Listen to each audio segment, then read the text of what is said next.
الحمد لله الحمد لله وحده والصلاة والسلام على من لا نبي بعده أما بعد فأعوذ بالله من الشيطان الرجيم بسم الله الرحمن الرحيم ليس على الضعفاء ولا على المرضى ولا على الذين لا يجدون ما ينفقون حرج إذا نصحوا لله ورسوله ما على المحسنين من سبيل والله غفور رحيم صدق الله العظيم. وعن تميم الداري رضي الله عنه قال قال رسول الله صلى الله عليه وسلم الدين النصيحة. قلنا لمن يا رسول الله؟ قال لله ولرسوله ولكتابه ولرسوله ولأئمة المسلمين وعامتهم أو كما قال عليه الصلاة والسلام. بزرگوں، پیارے بھائیوں، حضور اکرم صلی اللہ علیہ وسلم کے حقوق کے بارے میں گفتگو چل رہی تھی. گزشتہ جمعہ آپ حضرات کی خدمت میں فضائل درود شریف کو پیش کیا گیا تھا. آج اسی مضمون کی ایک کڑی ہے. دین خیر خواہی کا نام ہے. رسول اکرم صلی اللہ علیہ وسلم کو حق جل وعلا نے جہاں بہت ساری خصوصیات سے نوازا، وہیں ایک خصوصیت یہ بھی عطا فرمائی تھی کہ آپ کو جوامع الکلم عطا فرمائی. اوتیت جوامع الکلم. جوامع الکلم کا معنی ہے ایسی مختصر سی باتیں جس کے اندر ڈیپ میننگ ہو. چھوٹی سی بات، الفاظ تھوڑے سے ہو لیکن اس کے میننگ اتنے ڈیپ ہو کہ آدمی کی زندگی کے لیے کافی ہو جائے. اگر آدمی اس کو اپنی زندگی میں لے لے تو وہ اس کی آخرت کے لیے اور دنیا کے لیے کافی ہو جائے. اس کو کہتے ہیں جوامع الکلم. جیسے انما الاعمال بالنیات، اعمال کا دار و مدار نیت پر ہے. اب جتنے بھی اعمال آپ کے ہوں گے اسی پر آپ کسوٹی کرتے رہیے، جانچتے رہیے نیتوں کے. ایسے ہی یہ جو حدیث میں نے آپ حضرات کی خدمت میں پڑھی ہے وہ الدین النصیحہ. دین وہ تو خیر خواہی کا نام ہے. خیر خواہی جانتے، بھلا چاہنا، بھلا چاہنا، اس کو کہتے ہیں خیر خواہی، اور اس کو عربی میں کہتے ہیں نصیحت. نصیحت کا جو لفظ ہے میرے بھائیوں عربی زبان کے اندر خاص معنی رکھتا ہے. اصل میں عربی زبان سے آپ حضرات کو مناسبت نہیں ہے، سیکھی نہیں، جانتے نہیں ہیں. انگریزی زبان ایک ایسی زبان ہے کہ جس کو لوگ فنی زبان کہتے ہیں، اور عربی زبان ایک شاہی زبان، جنت کی زبان ہے، قبر کی زبان ہے. میرے اور آپ کے آقا سرکار دو عالم صلی اللہ علیہ وسلم کی زبان ہے، قرآن مجید کی زبان ہے. تو اس کے اندر گہرائی بہت زیادہ ہے. تو نصیحت کا جو لفظ ہے اس کو تو اگر گجراتی میں کہے تو شکھامر، اردو میں نصیحت کہتے، اس کا ترجمہ خیر خواہی بھی کرتے. یہ لفظ بنا ہے نصحت الاصل سے، نصحت الاصل، اور نصحت الاصل کا مطلب ہے شہد کو صاف کر، شہد کے اندر جو کچرا جمع ہوتا ہے اس کو نکال کر شہد کو پیور صاف کرنا، اس کو نصحت الاصل کہتے ہیں۔ اور بعض علماء فرماتے ہیں کہ یہ لفظ بنا ہے نصح الرجل ثوبہ، آدمی نے اپنے کپڑے کو سیا، سوئی کے ذریعے آدمی اپنے کپڑے کو سیتا ہے، اس کو عربی میں کہتے ہیں نصحت، میں نے نصحت بالمنصہ، اور اسی سے توبہ نصوح بھی ہے۔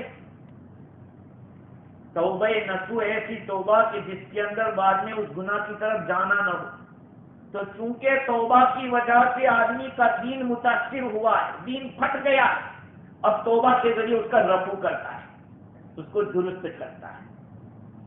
خیر، تو نیت کر رہا تھا کہ جیسے شہد کی صفائی کے لیے محنت کرنی پڑتی ہے، ہو سکتا ہے شہد کی مکھی کاٹ بھی لے، ہو سکتا ہے کہ ہاتھ اس کے اندر ملوث بھی ہو، جو شہد کو صاف کرنے والے ہوتے وہ جانتے ہیں کہ اس میں کیا کیا کٹھنائی آ سکتی ہے، کیا کیا پریشانی آ سکتی ہے۔ کہاں نصیحت میں بھی اسی طرح کا ہوتا ہے، ایک تو یہ ہے کہ شہد صاف ہو جاتا ہے، نصیحت اگر اخلاص کے ساتھ ہو تو پھر وہ کام کر جاتی ہے۔ اور جیسے کپڑے کو سینے کی وجہ سے سوئی کے ذریعے دونوں کو کپڑوں کو ملایا جاتا ہے تو پھر کیا ہوتا ہے، عیب ظاہر نہیں ہوتا، وہ مل جاتا ہے کپڑا۔ کہا نصیحت سے بھی اسی طرح کا کام ہوتا ہے۔ خیر، میں یہ عربی زبان کی ایک باریکی کی بات عرض کر رہا تھا۔ حضور اکرم صلی اللہ علیہ وسلم نے بالکل دو لفظوں میں بات بتلا دی، الدین النصیحہ، دین کی بنیاد خیر خواہی پر ہے۔ دین تو خیر خواہی ہی کا نام ہے، بھلا چاہنے کا نام ہی دین ہے۔ جیسے کہ ایک حدیث میں الحج عرفہ، حج تو عرفے کا نام ہے، عرفے کے دن میدان عرفات میں آدمی جاتا ہے، حاجی بن جاتا ہے، اور وہاں نہیں گیا چاہے کتنے بھی طواف کر ڈالے حج نہیں ہوگا۔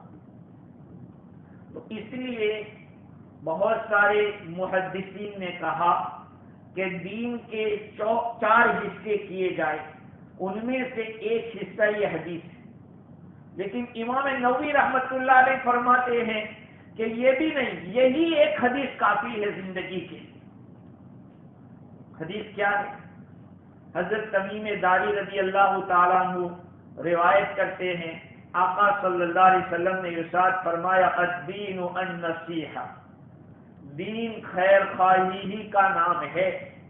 صحابہ کرام نے عرض کیا قلنا یا رسول اللہ لمن، اے اللہ کے رسول صلی اللہ علیہ وسلم کس کی خیر خواہی کرنے کی نام دین ہے، کس کا بھلا چاہنے کا نام دین ہے؟ فرمایا للہ، اللہ کا بھلا چاہنا، ولی کتابی، دیکھو پہلے کتاب کا تذکرہ ہے، بعد میں آ رہے ہیں ولی رسولی،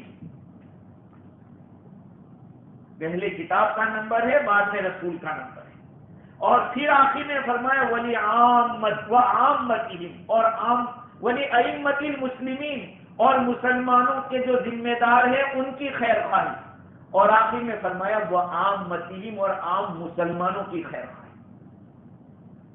یہ آپ نے تفصیل فرمائی، جس کو سمجھنا ہے کہ اللہ کی خیر خواہی، اللہ کی خیر خواہی کیسے ہو، اس کو کہاں ضرورت ہے کسی کی، اللہ کی کون نصیحت کرے گا؟ حضور اکرم صلی اللہ علیہ وسلم نے تو اس طرح فرمایا کہ اللہ کی خیر خواہی کرنے کا نام دین ہے، اور اصل تو اللہ ہی کی یہ ہے، باقی دوسری چیزوں کو بتلایا ہے، ان سب میں اللہ ہی کا بیچ میں واسطہ ہوتا ہے۔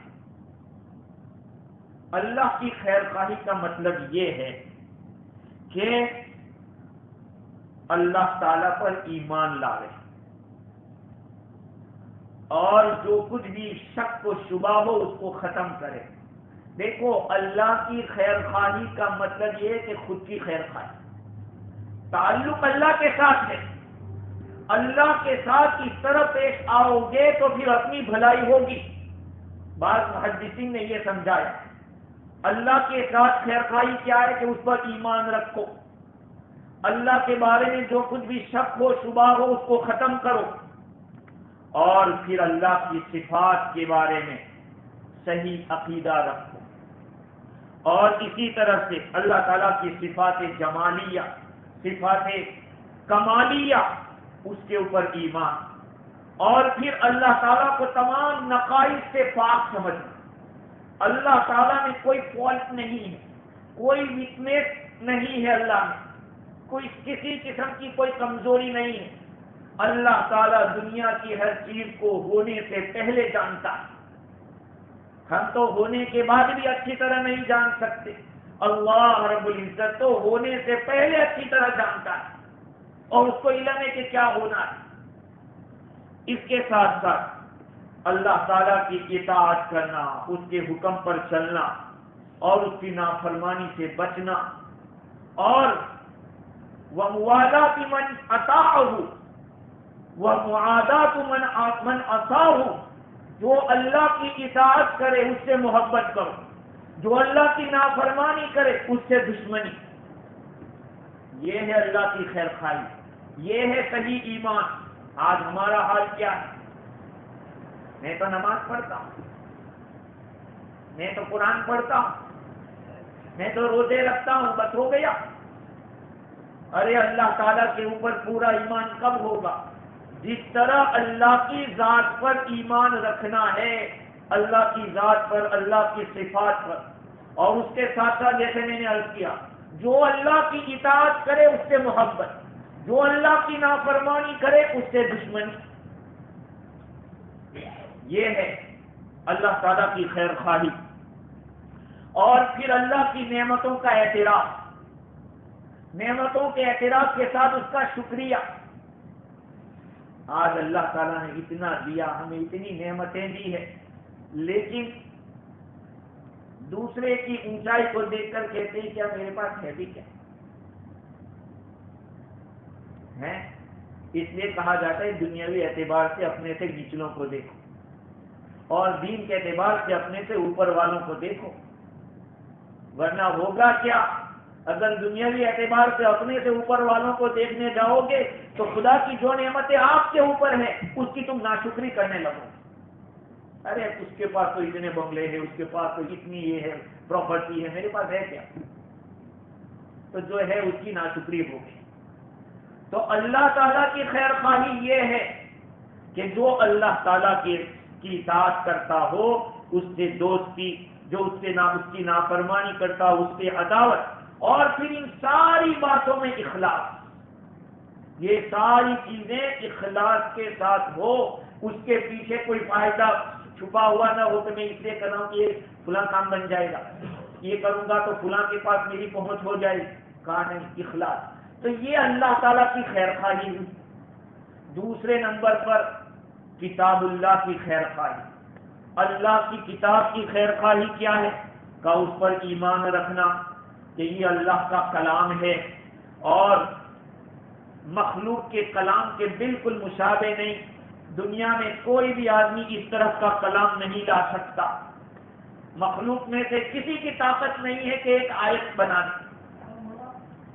اللہ تعالیٰ نے جو قرآن مجید نازل فرمایا ہے، دنیا کی کوئی بھی طاقت اس طرح کا کلام پیش نہیں کر سکتی۔ اور اس کے ساتھ ساتھ کلام اللہ کی تعظیم کرنا، اس کی تلاوت اور صحیح ڈھنگ سے تلاوت کرنا۔ یاد رکھو میرے بھائیوں، ہم سوچتے ہیں کہ ہم قرآن پڑھ رہے ہیں، لیکن جو پڑھے ہوئے ان سے پوچھو تو پتہ چلے گا کہ میں کیسا پڑھ رہا ہوں۔ قرآن پڑھنا بھی ہے اور صحیح ڈھنگ سے پڑھنا ہے، اس کے حروف کو اچھی طرح سے ادا کرنا، اور جن چیزوں کا اللہ تعالیٰ نے حکم دیا ہے ان تمام چیزوں کی تصدیق کرنا، اس کو سمجھنا اور اس کے احکام پر عمل کرنا۔ اسی طرح سے اللہ نے قرآن مجید میں ایسی باتیں بیان کی جو ہماری عقل کے اوپر کی ہے، اس کو بھی ماننا. ہاں قرآن مجید میں اللہ تعالیٰ نے ہمارے امتحان کے لیے کچھ ایسی باتیں بیان کی. ثم استوى على العرش، عرش کے اوپر مستوی ہوا. عرش کے اوپر مستوی ہونے کے لیے تو باڈی کی ضرورت ہے. ید اللہ فوق ایدیہم، اللہ کا ہاتھ ان لوگوں کے اوپر ہے. کیا مطلب ہاتھ اوپر ہے؟ یعنی اللہ کا ہاتھ ہے؟ نہیں، اللہ کی مدد ہے. ید اللہ علی الجماع، جماعت کے اوپر اللہ کی مدد ہوتی. اس کا کیا ہاتھ، اس کا مطلب مدد. تو قرآن مجید میں اس طرح کی جو باتیں بیان کی ہے ان باتوں پر ایمان رکھنا کہ وہ حق ہے، اس کو ماننا. اور دوسری بات یہ ہے کہ قرآن مجید کے اندر جو احکام ہیں ان احکام کو جاننا. یہ قرآن کی خیر خواہی ہوئی.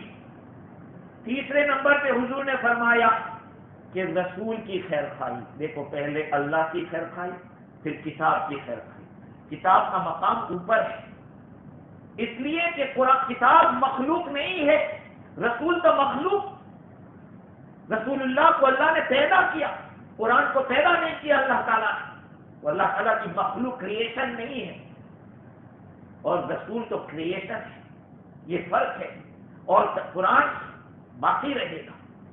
خیر تو رسول اللہ صلی اللہ علیہ وسلم کی خیر خواہی یہ ہے کہ آپ صلی اللہ علیہ وسلم کی پیغمبری کو قبول کرنا، آپ جتنی چیزیں لے کر آئے ان ساری باتوں کو ماننا، آپ کی اطاعت کرنا، آپ کے احکام پر چلنا، برائیوں سے روکا ہے اس سے رکنا، اور زندگی میں حضور کی مدد کرنا، اور حضور کے دنیا سے پردہ فرمانے کے بعد بھی مدد کرنا.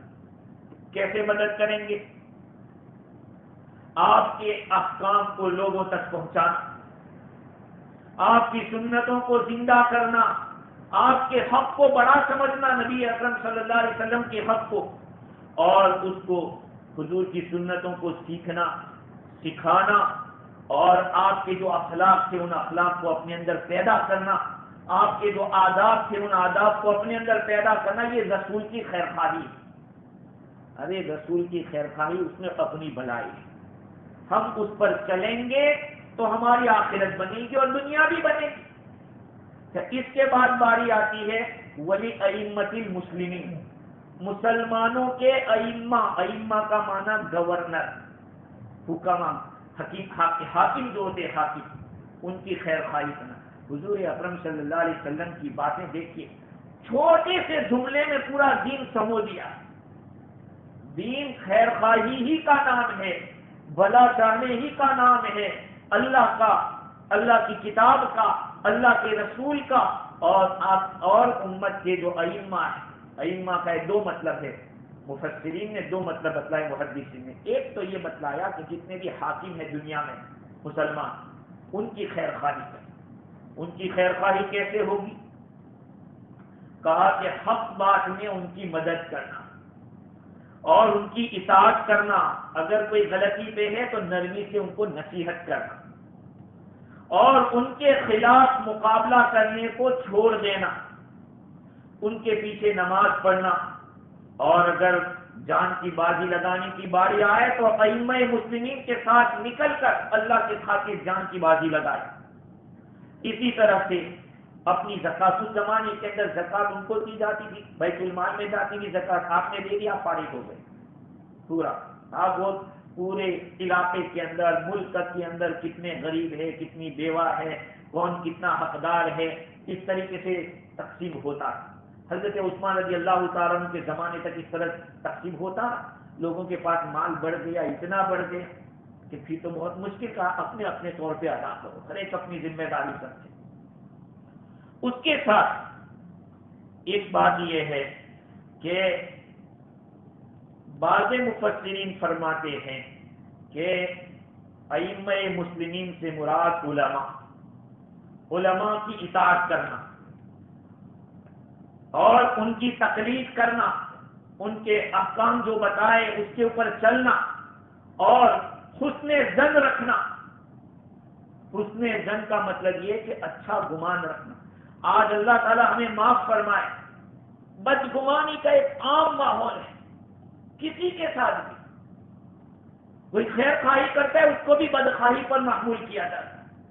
حالانکہ ائمۃ المسلمین عام مسلمانوں کے جو ائمہ ہیں، ائمہ کا مطلب یا تو حکام سمجھو یا یہ کہ علماء سمجھو، ان کی خیر خواہی یہ ہے کہ وہ جو احکام بتائیں اس پر چلیں، ان کے ساتھ حسن ظن رکھیں. اور آخر میں آپ صلی اللہ علیہ وسلم نے فرمایا کہ ولی عامتی، اور عام مسلمانوں کی خیر خواہی. عام مسلمانوں کی خیر خواہی کیسے ہو سکتی؟ مجھے اصل ٹاپک یہی، میرا ٹاپک یہی ہے، اصل مضمون کہ عام مسلمانوں کی خیر خواہی ہم کیسے کر سکتے ہیں. ملا علی قاری رحمۃ اللہ علیہ نے اسی طرح سے علامہ بدر الدین عینی رحمۃ اللہ علیہ نے لکھا کہ عام مسلمانوں کی خیر خواہی یہ ہے کہ ان کو ان کی دینی اور دنیاوی مصلحتیں سمجھائیں، ان کو ان کی دینی اور دنیاوی مصلحتیں سمجھائیں کہ دین کیا ہے. آج دنیا میں ایسا ماحول ہے کہ کلمے تک نہیں آتا، صحیح کلمہ تلفظ نہیں کر پا رہے. انڈیا کے اندر ابھی ایک قسم کا ایسا ماحول چلا کہ پڑھی لکھی لڑکیاں، کوئی ڈاکٹر بنی ہوئی لڑکی ہے، کوئی وکیل بنی ہوئی ہے، کوئی نرس بنی ہوئی ہے، غیروں کے ساتھ شادیاں کر رہی ہے اور اس طرح سے ان کے ہاتھوں کی شکایت ہو رہی. یہ چیز ہمارے یہاں تو معمولی ہو گئی، یہاں تو اس کو برا بھی نہیں سمجھا جا رہا ہے. تو پھر اب آگے کا انتظار کرو، آگے کیا ہو. میرے بھائیوں، ہر مسلمان کی خیر خواہی کرنا واجب ہے، فرض کفایہ ہے. فرض کفایہ کا مطلب یہ ہے کہ اگر آپ نے غلط دیکھا اور آپ نے نہیں کی، اس کو روکا، آپ کی طاقت تھی پھر بھی نہیں روکا، آپ گنہگار. تو پہلی بات تو یہ ہے، عام مسلمانوں کی خیر خواہی کرنے کا مطلب یہ ہے کہ عام مسلمانوں کو دینی اور دنیاوی بھلائی سکھاؤ. اس کے ساتھ ساتھ ان لوگوں کی تکلیف کی چیزوں کو دور کر، وَكَفُّ الْأَذَى عَنْهُمْ، ان سے تکلیف دینے والی چیز کو دور کرنا. کسی مسلمان کو کوئی تکلیف ہو رہی ہے، کس طریقے سے، کوئی بھی طریقے سے ہو رہی ہے، کہا اس کو روکنا ہم سب کی ذمہ داری ہے. اور وَتَعْلِيمُ مَا جَهِلُوا، جس کو نہیں جانتے وہ ان کو سکھاؤ. میرے بھائیوں، ایک زمانہ تھا جب بیت المال تھا، اسلامی حکومتیں ہوتی تھی، تو بادشاہ وقت کی ذمہ داری تھی کہ اماموں کی تنخواہ اور طلب بیت المال سے ملتی تھی. قرآن مجید کی تعلیم اور یہ سب ذمہ داری بیت المال کی طرف سے مقرر ہوتی.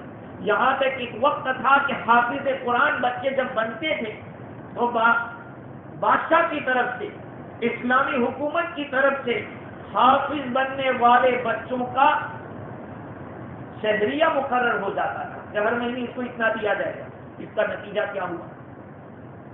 ہزاروں بچے حافظ ہو، حافظ بن، تو بھی دیکھو حافظ بننے کی فکر. آج ہمارے یہاں یہ مینٹالٹی ہو گئی، ارے حافظ بن کے ملے گا کیا؟ گالیاں ملے گی؟ امام بن کے ملے گا کیا؟ کلی کچہری سننی پڑے گی. ارے اس سے بہتر ہے کچھ اور کر لیں. اس کے ذمہ دار میں اور آپ، ہم نے علم دین کی قدر کو گھٹایا، ہم نے علم دین کا جو مقام تھا اس کو گرایا ہے. یہ ہر مسلمان کی ذمہ داری ہے. اگر آپ کلمہ جانتے ہیں تو جو دوسرا مسلمان کلمہ نہیں جانتا آپ اس کو سکھائیں.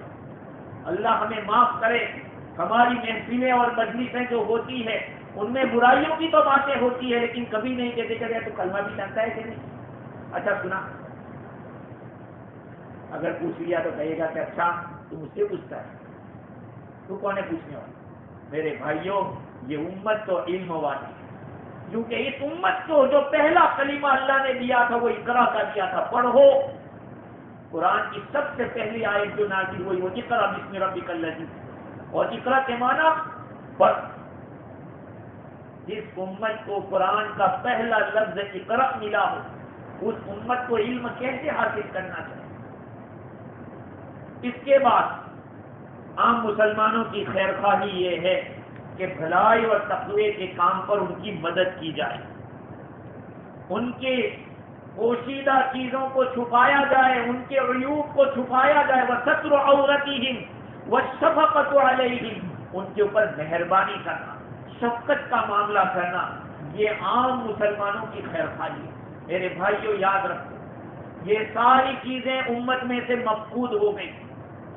آخر صحابہ کرام کا مقام کیوں اتنا اونچا ہوا؟ ہم تو کچھ باتیں صحابہ کی بولتے ہیں کہ ان میں یہی چیز تھی اس لیے ان کو اونچا مقام ملا، نہیں، ان کا ایمان اتنا مضبوط تھا پہاڑ کی طرح کہ کوئی بھی حکم ملتا کر گزرو، کوئی بھی حکم ملا کر گزرو۔ حضرت جریر ابن عبداللہ بجلی رضی اللہ تعالی عنہ ایک روایت کے راوی ہیں، وہ نقل فرماتے ہیں حضور اکرم صلی اللہ علیہ وسلم سے میں نے بیعت کی۔ بیعت کے معنی ایگریمنٹ۔ اب ہمارے یہاں بیعت کا سلسلہ بھی نہیں، اگر بولنے جاؤں گا تو لوگ کہیں گے کہ یہ کوئی دکان کھولنا چاہتا ہے۔ بھائی اہل اللہ جو اللہ والے ہوتے ہیں ان کے ہاتھ میں ہاتھ دے کر ایگریمنٹ کیا جاتا ہے، میں جھوٹ نہیں بولوں گا، میں چوری نہیں کروں گا، 5 ٹائم کی نماز پڑھوں گا، کچھ گناہ ہوا تو توبہ کروں گا۔ یہ 4 سلسلے ہیں ہمارے یہاں، اس کا کوئی تذکرہ نہیں خانقاہ کا۔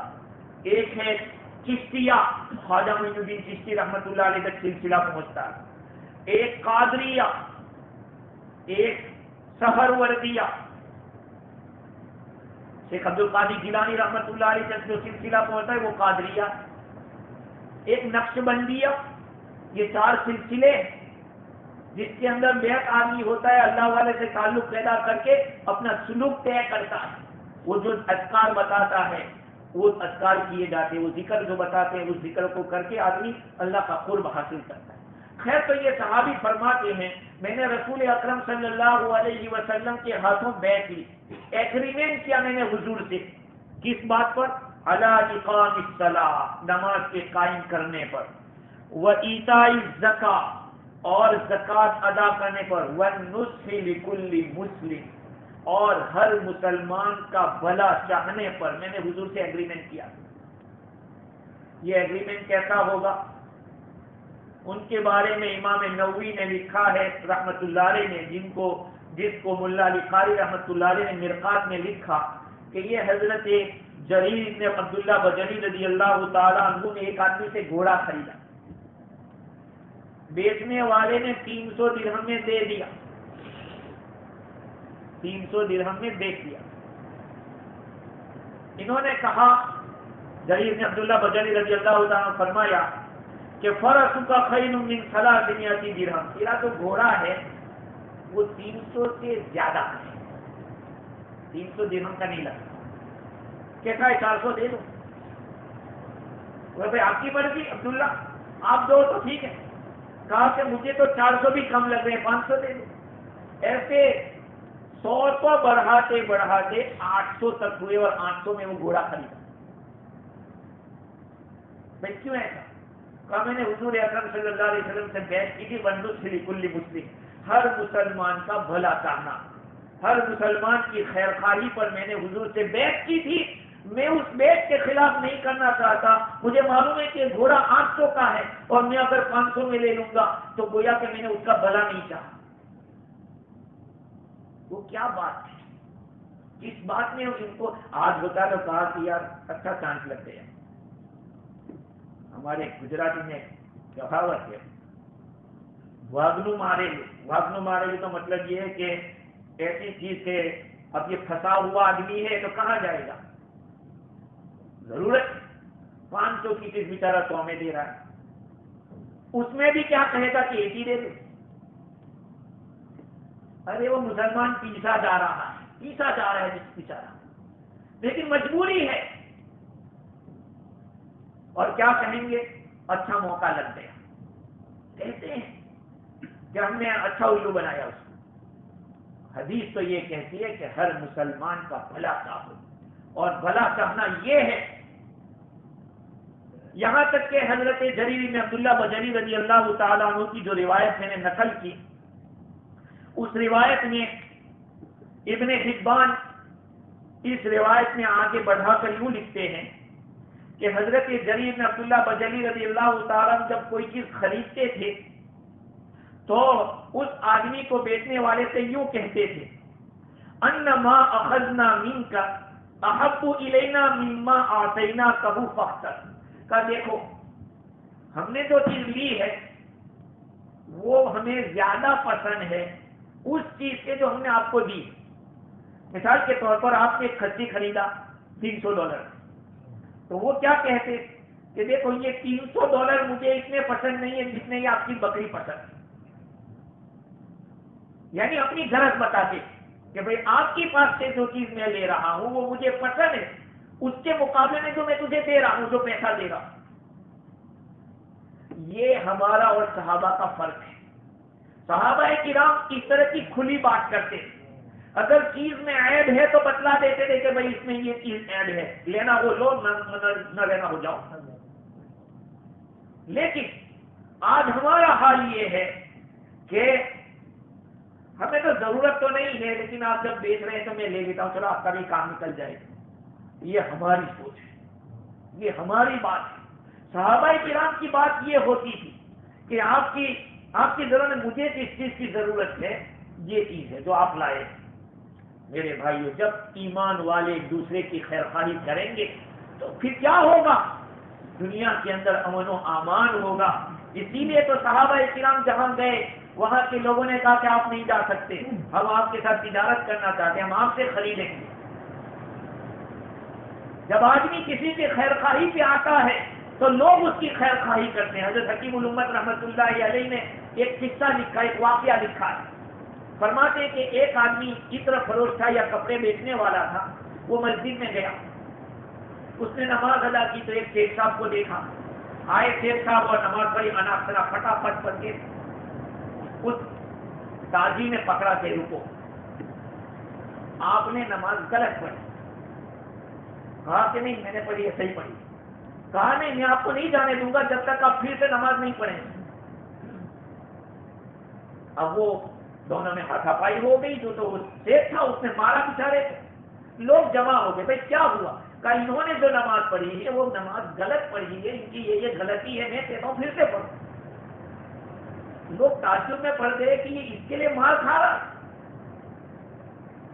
اس کو صحیح سمجھا رہا ہے، اس کی خیر خواہی کر رہا ہے، وہ کہہ رہا ہے کہ نہیں میں صحیح ہوں، اور مار کھا کر بھی اپنی بات پہ اٹل ہے کہ میں اس کو جانے نہیں دوں گا، نماز پھر سے پڑھ۔ اس نے وہ کام کیا، کروایا، لیکن اس کے بعد اس تاجر کی وہ عزت بڑھ گئی کہ جب کبھی آتا سبھی اس سے خریدنے کے لیے تیار ہوتے کہ بڑا اچھا آدمی ہے، بڑا اچھا آدمی۔ میرے بھائیوں، دعوت کا کام جو ہے یہی خیر خواہی کا نام ہے، دوسرے کا بھلا چاہنا، دوسرے کو بھی اپنی طرح نمازی بنانا، دوسرے کو بھی اپنی طرح دیندار بنانا، یہ فکر ہے، یہی اصلی فکر ہے جو صحابہ کرام نے یہ فکر لے کر دنیا میں جو گھومے تھے، وہ اس طرح کہتے تھے کہ کونوا مثلنا، ہماری طرح ہو جاؤ، جیسے ہم لوگ امانت داری سے تجارت کر رہے ہیں، ہم امانت داری کے ساتھ زندگی گزار رہے ہیں، ہم اپنی نظروں کی حفاظت کر رہے ہیں۔ تاجر ہو کے، مسلمان ہو کے نظر کو غلط نظر سے دیکھے کسی کی طرف تو آپ کی بات کا اثر کیا پڑے گا؟ مسلمان بد نظری سے دیکھتا ہے کسی کو۔ ایک صحابی تھے رضی اللہ تعالی عنہ، کھجور بیچ رہے تھے، ایک عورت آئی، بڑی خوبصورت عورت ہوگی، ہاتھ دیکھا، کہا اندر بہت اچھی کھجور ہے، لے گئے اور چمٹ کے اس سے کس کر دیا۔ عورت نے کہا اللہ سے ڈر۔ بس یہ صحابی ایسے ہو گئے کہ بس اتنا ڈر لگا اللہ کا کہ پاگل جیسے ہو گئے۔